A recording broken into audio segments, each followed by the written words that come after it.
Warning: this game includes themes of emotional manipulation, unhealthy relationships, depictions of blood, gore, assault, screen shakes, and implications of abuse. Viewer discretion is advised. Hello, my name is Emma, and I've come to play Domestic Dread with you today. So let's get started. What makes a person? Is an identity not simply a set of patterns, predicted behaviour, interpolated data, learned and copied from others throughout a lifetime? If someone loses their identity, are they still the same person? Would they still be a person?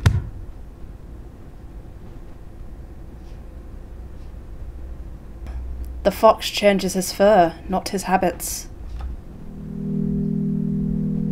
Softness is the first thing you feel when you wake up. The pillows below you are fluffy and cool to the touch. Part of you wishes you could just stay here like this, but your body is refusing to allow you to rest any longer. Your eyes flutter open, but as they do, you realise something is wrong. You've just woken up in an unfamiliar room, to a bed that's not even yours. How did you get here? As you try to sit up on the bed, you feel a dull throb from your temples. Your hand reaches up to your head, feeling a light sting radiating from underneath layers of bandages. What happened last night? You try to get a better look at your surroundings. Even if you don't recognise the place, surely there has to be something to give you a clue on where you are. First of all, you notice that the room doesn't seem to have any semblance of personal touch. It's cosy, almost picturesque, but not sterile enough to be a hotel room. Looking out the window, you can see that it's evening now, the sun just setting past the mountain peaks. Wait, mountains? You take a closer look out the window. Your suspicions are all but confirmed when you are greeted with nothing but fluffy white mountains, with the occasional pine tree dotting across the landscape. Somehow you've ended up in someone's cabin in the woods, right on top of a mountain. Were you trying to get yourself killed? Before you could even think about this any further, you hear someone approaching you. Who could this be? Hey, you're finally awake. The stranger walks up to you, setting a glass of water at the side of the table, before settling down in front of you. You had me worried there. I thought you were never going to wake up. How are you feeling right now? I'm okay. I feel terrible. Who are you? Who are you? Can I really ask someone that? To be fair, he's the one approaching me, so it wouldn't hurt to ask. Who are you?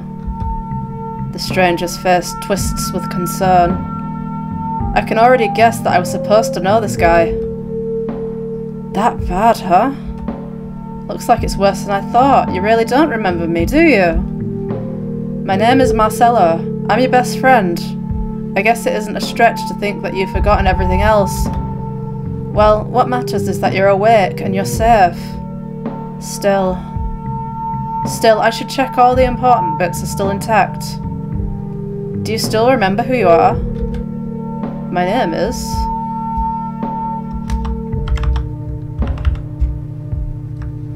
Emma. Please select the pronouns. She, her. Okay, so my name is Emma and my pronouns are she, her. Am I sure that this is correct? Yes. My name is Emma. I'm 25 years old. No, I'm bloody not. Good. It's good to see you still remember something. Looking around the room, you notice the sheets underneath you are stained with blood. Presumably where your head had been while you were unconscious. Okay then. What happened to me? Marcelo's expression turned sour. You can't be totally sure, but you swear you can feel something dark, hiding behind his steely gaze. He doesn't say anything for a while. You're just about to open your mouth to ask him something else when you get his reply. That idiot boyfriend of yours nearly got you killed. His tone is calm, but the slow articulation barely hides the way his voice shakes. It's clear that he's angrier about what happened than he lets on. Wait, boyfriend? Marcelo rolls his eyes and lets out a sigh. You get the feeling it's not about you though. Yeah, your boyfriend. Braden Corrigan. Sorry if I butchered that. Some schmuck you got together with back in college. ... I still don't know what you see in him. Maybe it's because what? A real piece of work, that guy. The amount of times you said he was late, or made plans without you, or said something dumb that made you upset. I swear, half of our friendship lately has been you ranting to me about that deadbeat. You don't remember any of this, but you suddenly feel the need to apologise. Before you can say anything, though, Marcello continues. That's okay, though. He won't be able to hurt you anymore. What do you mean? Marcello gets up and heads for the door, looking back at you before exiting, as if inviting you to follow him. You follow him out into the living room. It takes you a while to safely tread down the stairs as you still feel a little woozy. By the time you reach the bottom, Marcello is standing near the dining table, expectantly waiting for you. So, where is... Before you can finish your sentence, Marcello steps aside, revealing what's hidden behind him. Oh dear. If you tried hard enough, you might have recognised the man in front of you. If not for the myriad of violently discoloured contusions on his face and body. The gore before you paints a vivid picture of a person being cruelly and relentlessly beaten near dead.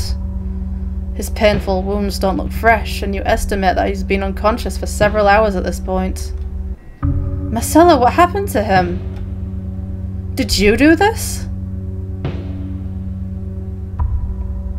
Like I said, he won't hurt you anymore.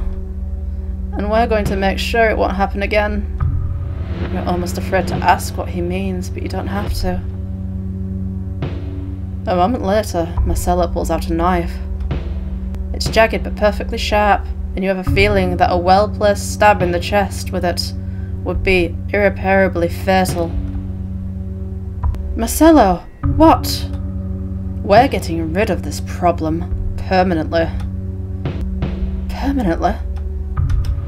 Are you insane? We can't just kill someone for no reason. Marcello's face darkens. You have a terrible feeling that you just said something wrong. No reason? No reason? Not only has he been a major thorn in your ass for as long as you've known him, he damn near killed you. The bastard came up to me last night howling about how he thought you were dead. What did you think I had to do for you? You're shivering. All this while you've seen Marcello seethe at the very mention of Braden.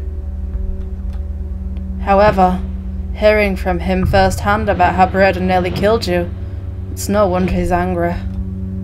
Your boyfriend tried to kill you, so your best friend had to step in. It's a classic thriller trope. However, something nags at the back of your mind. A feeling of wrongness settles in your gut. The picture is incomplete. Surely there's more to this story. Before you could ponder any longer, Marcello interrupts your thoughts again. Listen, I gotta deal with something real quick. You just woke up and I know you've got a lot to process, so why don't you just sit down for a bit? I'll give you some time to compose yourself. When I come back, hopefully we can reach an agreement about what we need to do. Marcello leaves the room. In a way, he's right. There's still a lot you need to process. Can you really believe everything Marcello is saying? Even if he's right, can you follow through on killing someone who's supposed to love you? You take a seat by the sofa. Marcello's gone, so this might be your chance to get more clues about the situation you're in. Check the room, check your pockets, follow Marcello. Check my pockets. You pat around your jeans and realise that you have your phone in there. Yes, maybe I can figure out some clues in here. Now, if only you could remember what your password is. Enter password. Forge password. How the hell am I supposed to know? 0. Wrong password.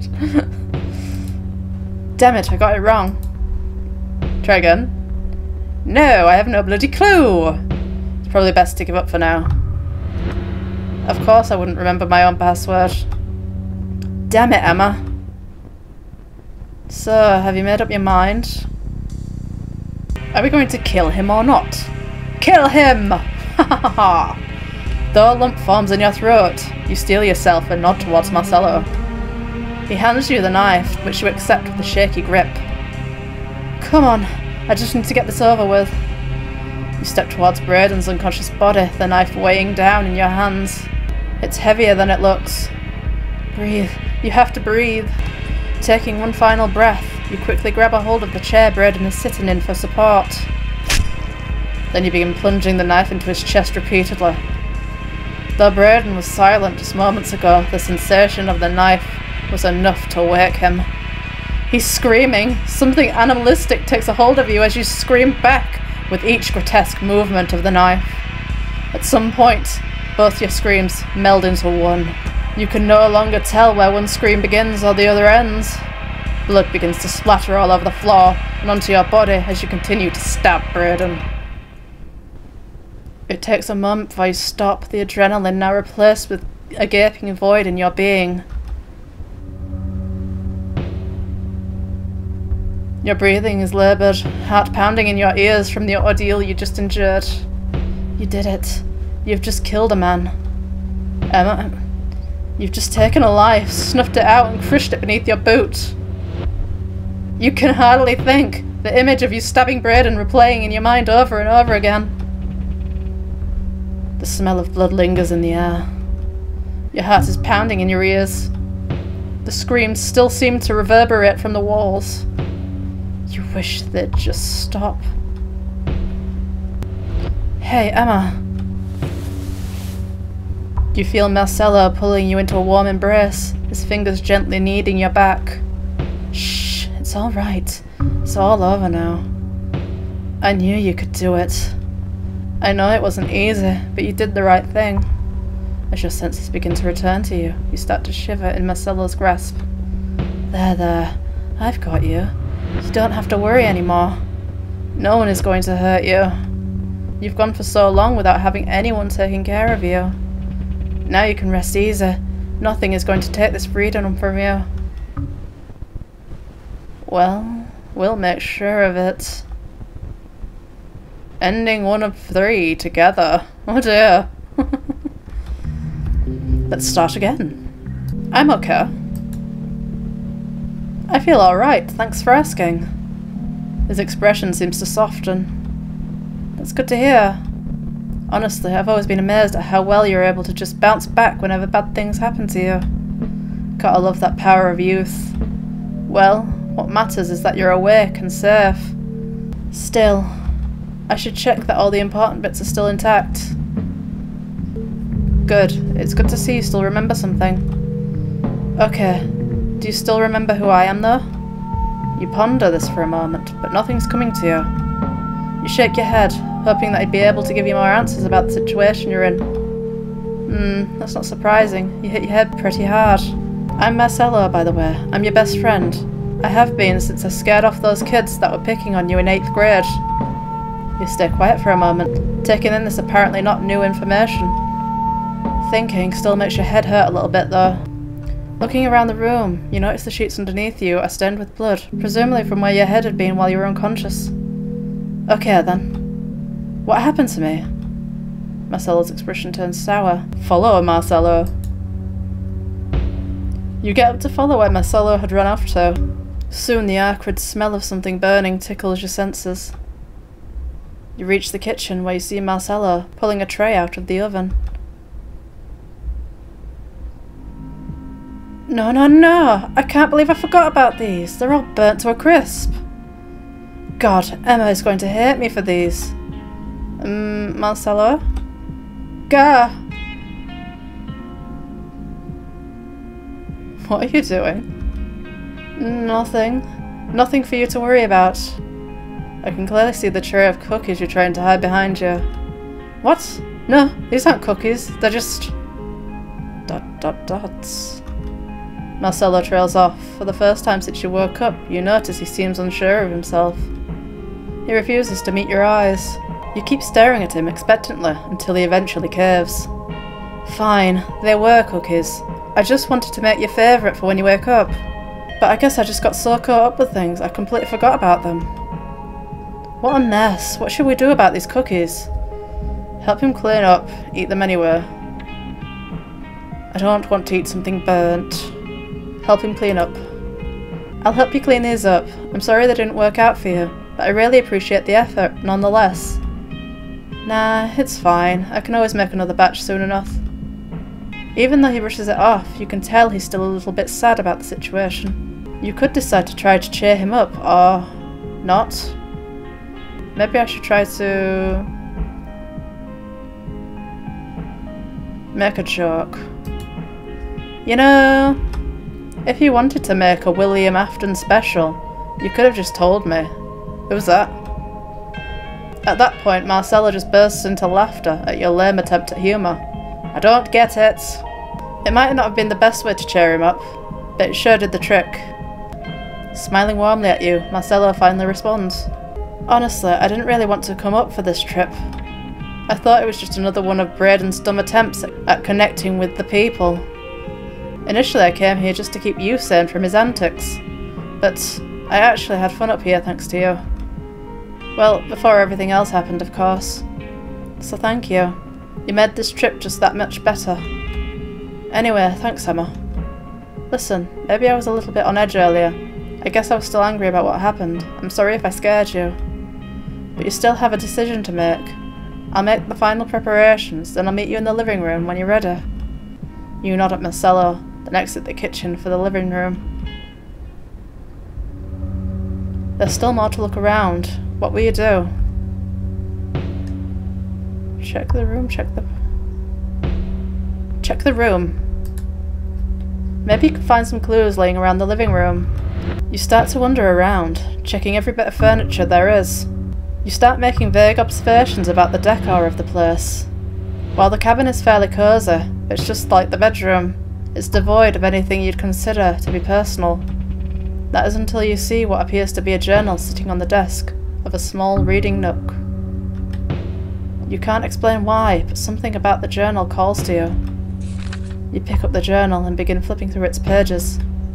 You soon realise that this journal belongs to you. The journal seems to detail a lot of your own thoughts from January of this year until now. Everything from work troubles as an EMT, dumpster dives with Marcelo, and the many, many ways Braden has somehow managed to piss you off. Why was I even dating this guy? One entry in particular catches your attention. June 22nd.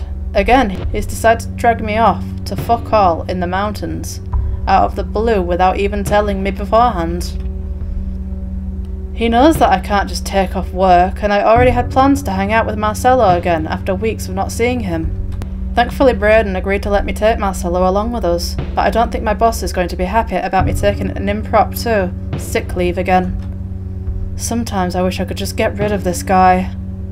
Maybe Marcelo could even help me out with that. Wait, so this was my idea? You skim through the pages again, looking for any justification that maybe you were in an abusive relationship, that this was the only way out. But you find nothing. All of the grievances you had against him were, on all accounts, unbelievably petty in the grand scheme of things. He's late for dinner again. He always leaves the toilet seat up. He's always on his phone. According to the old me, Braden's always been a little bit annoying. But to think about killing him over something like that... What kind of person was I? You close the book, placing it back on the table where you found it. You hear Marcelo coming back. So, have you made up your mind? Are we going to kill him or not? I can't. No, I can't kill him. No matter how bad he is, I would still be taking his life. And I don't want to become a murderer. I'm sorry, Marcelo, I just can't do this. ... An overbearing feeling of dread lingers in the air, and you're finding it hard to breathe. Why? Why is it so difficult to read Marcelo's expression? You begin to wonder what's going through his mind. Would he truly relent at your pleading? You're quietly hoping that he would understand.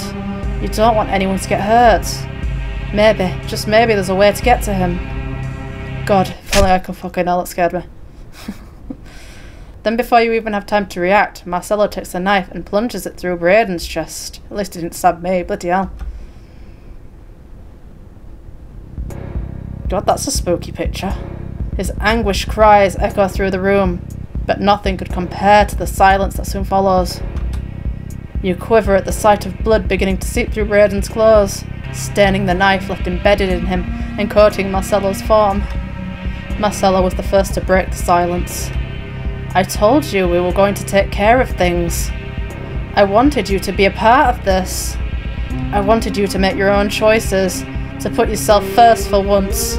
You always choose to let people push you around. Your choices always led to you getting hurt in the end. Who do you think was left to pick up the pieces every single time? I'm not letting you make those choices again. I'm not letting you choose to hurt yourself anymore. All of this could have been avoided if you'd just listened to me. I won't let you make those choices anymore. I'll make the choices you can't make, and I'll do it all over again. I'll make the choices that will keep you safe. I'll make sure you'll never get hurt again. Crazy! Marcello chose for you. Bloody hell. I feel terrible. I feel pretty awful, to be honest. Everything aches, and I'm still a little freaked out. That's to be expected. You did hit your head pretty hard. I'm sorry about that. I wish I could have gotten to you sooner, but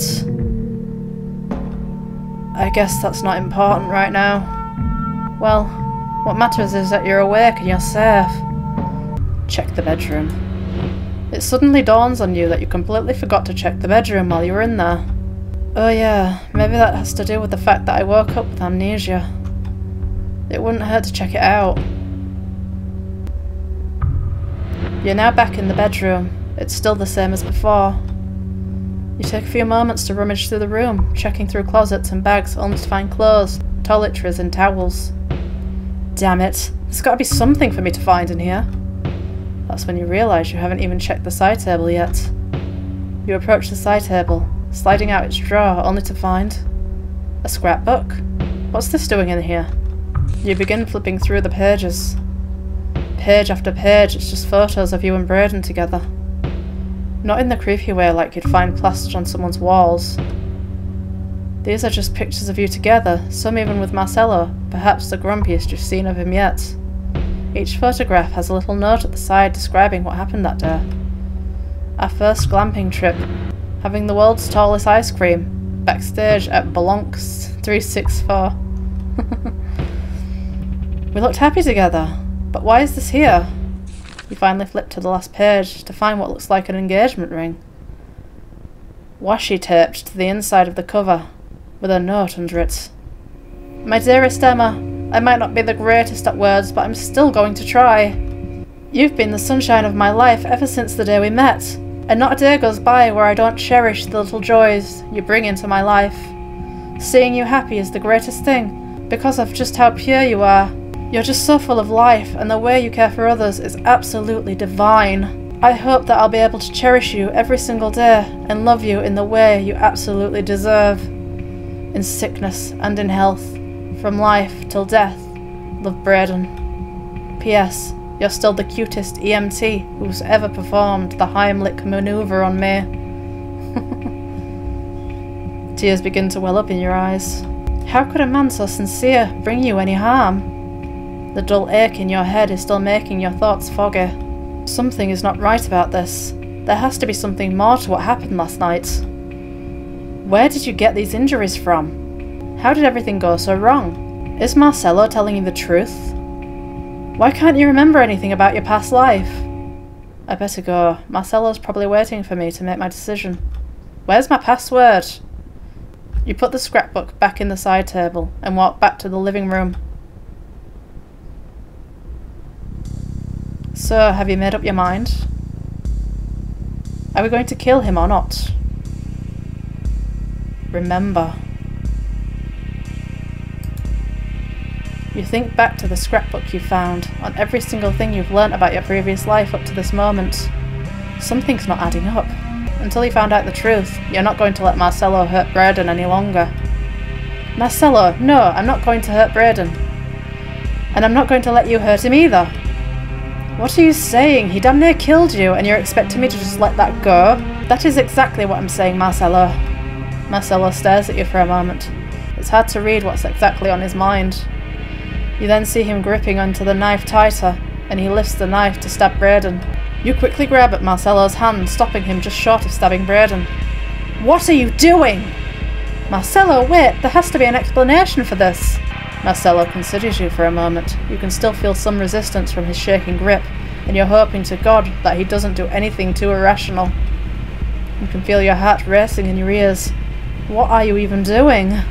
Marcello is strong. You know he could easily break out of your hold if he wanted to. You just hope that maybe he'd come to his senses if you just talked to him. I'm sorry, Emma. But we can't let him get away with this. True feelings. To be continued. What's my password?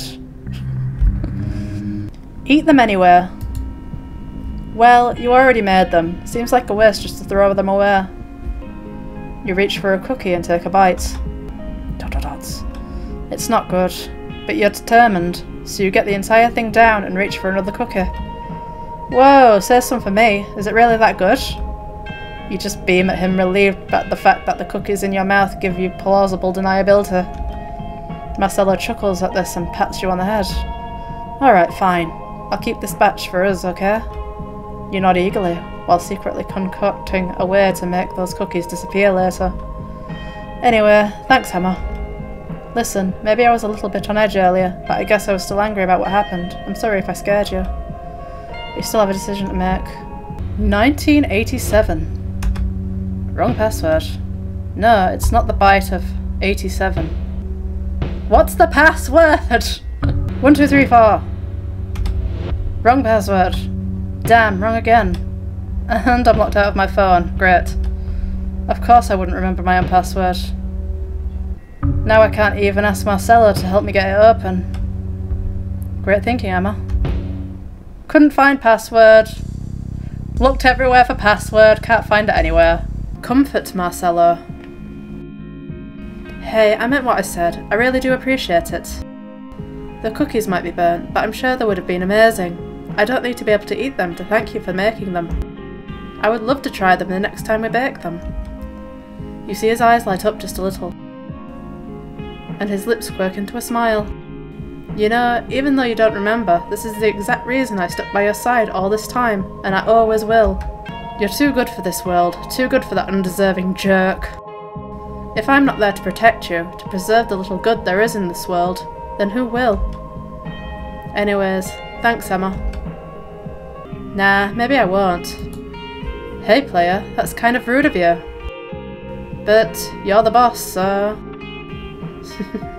You both silently clean up the kitchen. Marcello clearly looks troubled, but thankfully, this game doesn't feature an affection meter. Yet. Lucky me. ... How could you? I'm very sorry. Right, so that was Domestic Dread. I did try looking for the password, but I couldn't find it. But yeah, very interesting looking game. Looking forward to seeing the full release. So yeah, thank you so much for joining me. Take care of yourself, and I hope to see you again soon. Bye bye.